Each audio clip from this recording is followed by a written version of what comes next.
Hey everybody, back again, and some big news broke the other day, which was a Sunday, and definitely wanted to talk about it.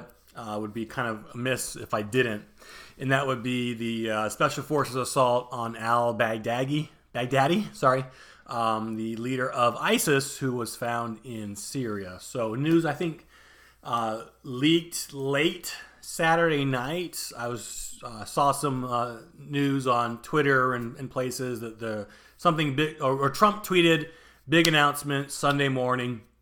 People automatically start speculating.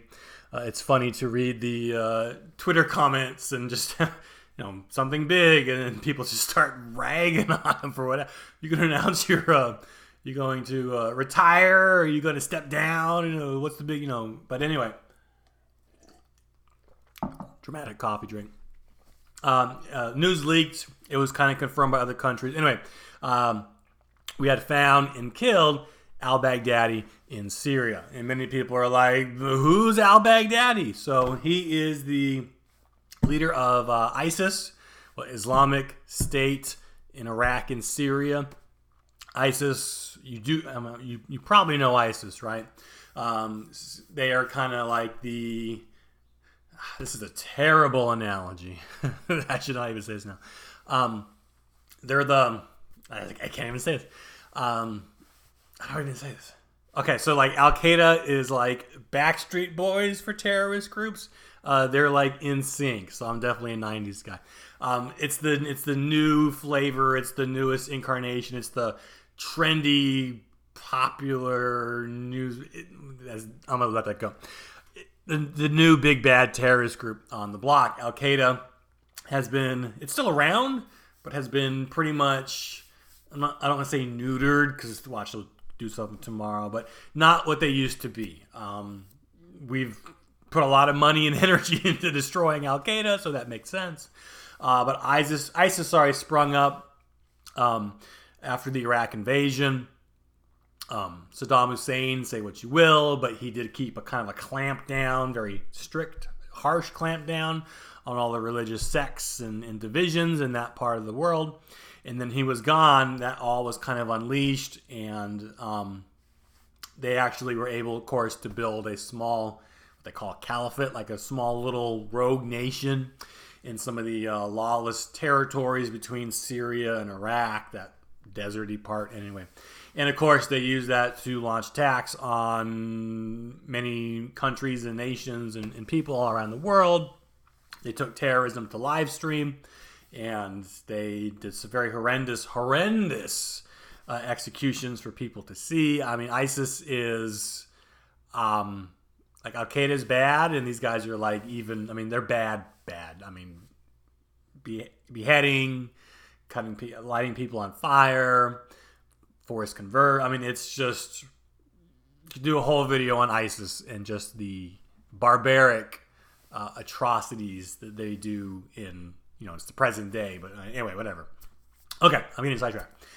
So Baghdadi is dead as a result of a special forces attack on his compound. There was a Delta Force Rangers, is what was said, found his location. They landed on the compound. I think they were there for like 2 hours, is what it sounded like in Trump's speech the next morning. Cleared the compound out, secured a lot of intel, killed a lot of people, probably captured a lot of people. And then, according to Trump, during his speech, this was not often do we get a president who kind of graphically gives a play-by-play on what special forces do and how these missions go down. But Trump, being Trump, didn't really pull very many punches, and definitely twisted the knife on Baghdadi as he went out, running down a cave, grabbing some of his kids as shields, crying like a dog. Very big insult in Muslim world, and ended up crying and whimpering and blew himself up and his like 2 kids, I think, in a dead-end cave after he was being chased by dogs. And not a glorious way to go out, but they rarely ever do. Anyway, so Trump goes in front of the nation and the world and basically announces, that we got this guy, which is great. It's a good thing.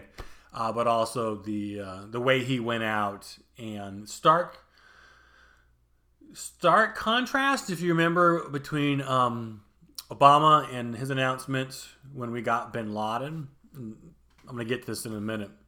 But I mean, if you think about it, you might, that was big news when that broke. You might remember where that happened or where you were when that happened, right?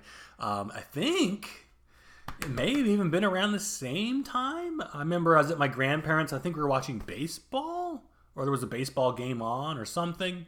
Football, was it? I don't know. I think it was maybe around the same time. But anyway, news broke. You could see people in the stands. They got it on Twitter first. They actually stopped the game, made an announcement that they got bin Laden, and the whole crowd is just USA, USA. It was a huge deal. I even saw a clip. This is weird. I think there was a WWE wrestling event or show or pay-per-view the night that was announced, and John Cena stopped his match or at the end of his match or something and made an announcement to the wrestling crowd and did a little pledge of allegiance to the flag. This is when he was all his thug life stuff, hustle, loyal. I guess he still does that. Anyway, even wrestling event was put on pause to formally announce and celebrate his death. Obama's very solemn when he made his statement. Not too many anyway, but Trump is basically just throwing dirt on Baghdadi now that he's dead and blown up. Anyway, my one big issue though is that Trump mentioned that this was bigger than bin Laden. This was he built a nation, and ISIS is way more depraved and destructive than Al Qaeda ever was. And in his speech, and this is Trump, he's always got to kind of be a one-upper, claimed that this was a bigger catch than Al Qaeda. Hell no. Hell to the no. I'm sorry. That makes no sense. I don't even know why his speechwriters left that in, or that was off the cuff. There is no freaking way, right? 9/11, Twin Towers, the whole war in Afghanistan to try and find this bin Laden guy. For years, he avoided capture. I mean, bin Laden is the butt of tons of jokes. South Park, Saturday Night Live. It's freaking Osama bin Laden, right?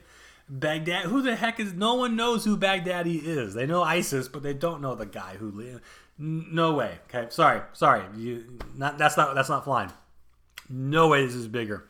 Again, building your own nation in this upstart terror. Big accomplishment. He's a big fish, no doubt. But to say he's bigger than bin Laden, sorry, doesn't make sense. So that was that kind of fell on deaf ears. But it's a good thing that he's gone. Already, people have been coming out and finding something to bicker with this. I think Nancy Pelosi and some of the Democrats are salty. This is kind of funny because they weren't informed of the raid. And they're a little upset that they were kept out of the loop. White House says that was for leak fears, that they might leak the mission, which is valid. I mean, yes, right? Would you not?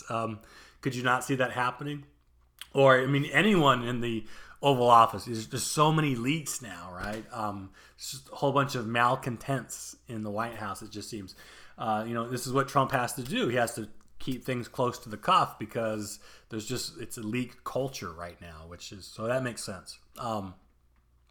I heard some people on the news saying this makes ISIS more dangerous, right? This was a mistake because now they're going to be galvanized and he's a martyr. And I was like, well, what do you do, right? Well, we'll just let him be because, this leader is more dangerous dead than alive and organizing and it doesn't make any sense to me either. I saw a story. I'm not sure if it's true. This would totally be 4D chess, which Trump likes to say he does. But supposedly, and maybe we'll hear more about this later, they were actually able to track him because remember we pulled out of Syria a couple weeks ago. I think I even made a video on that. And a bunch of ISIS prisoners in camp were actually released or broke free or something like that.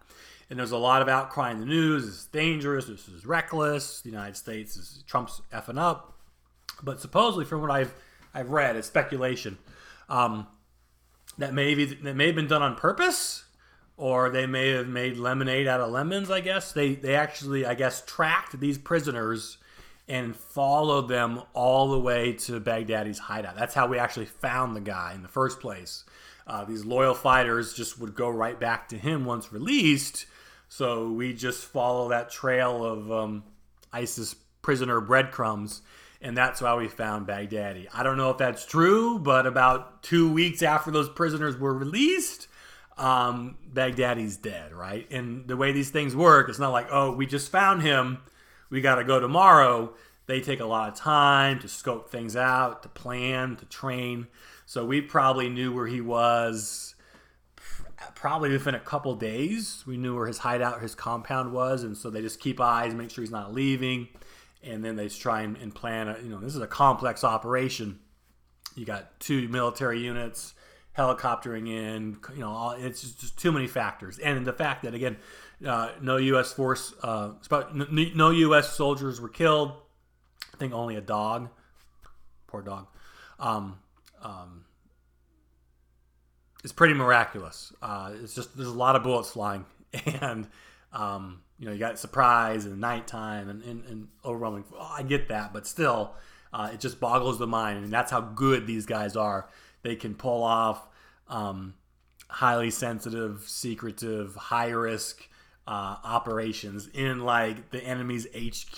This is like the lion's den, and pulled off wild success, no casualties. So thank goodness.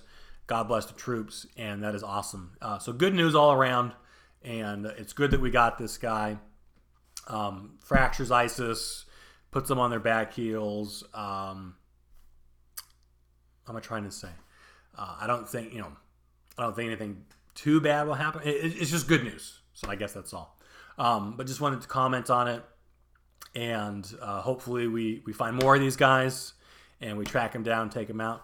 War on Terror, this is another video, but I mean, 9/11 was, 18 years ago, right?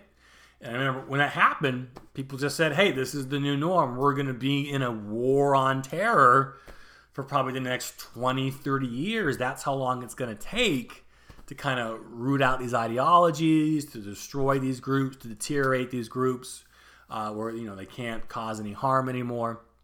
And if that's the case, we're only like 2/3 of the way done, right? We've done a lot. That would be a good video, kind of like the history on the war of terror. But if you paid attention to time, it's no surprise we're still doing this 18 years later. A lot of people said this was going to be a generational thing, a generational conflict, and it certainly seems to be the case. So anyway, okay, this is my rambling part again. I gotta go. I got things to do. I know you do too. But thanks for watching, and I'll catch you later.